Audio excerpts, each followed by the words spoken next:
asked the Queen. Just a frog, muttered the Princess, feeling a little ashamed at how she had treated it.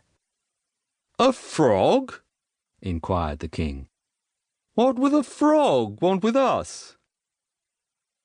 Then they heard more knocking and the reedy croak of the frog. Please, let me in, it called. Remember your promise. A promise is a promise, said the Queen. You had better tell us all about it. So the Princess told them how the frog had rescued her beloved golden ball. Well then, said the King, you must let it in. The Princess went slowly to the door and opened it. You promised that I could come and visit you, the frog reminded her. Is breakfast ready? I'm so hungry. And it hopped right in. Even though it was only a frog, it seemed very much at home in grand surroundings. Nice palace you've got here, it said approvingly. This is a nice breakfast. May I sit next to you? Don't be silly, retorted the Princess. You're only a frog. You must be kind, her parents reminded her. And you must keep your promises. So the Princess lifted it up to the table, and it joined them for breakfast.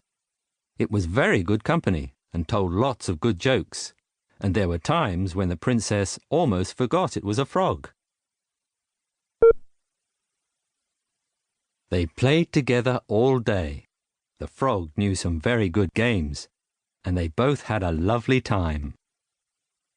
Time for bed, her parents called at last. Frog, would you like to stay over?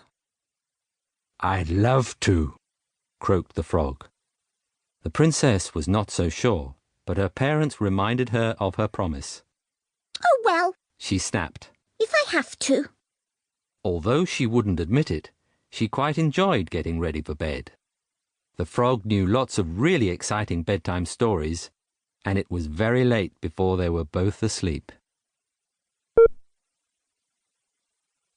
The Princess woke the next morning to the sound of quiet, tiny sobs coming from the frog. What's the matter?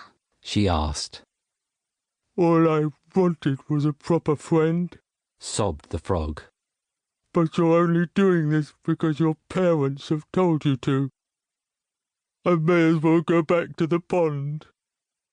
Oh, please don't cry, said the Princess. I had fun yesterday. I actually forgot you were a frog some of the time. So I think we can be friends. I know some really good games we can play today. Now stop crying. And with that, she gave the frog a friendly kiss on the cheek. There was a sudden flash. All at once the frog vanished, and a boy appeared in his place. He wore the finest clothes and a splendid crown. Thank you, he cried. I was trapped in a spell, but now I can go back to my life as a prince. Not before we've played those games, said the Princess.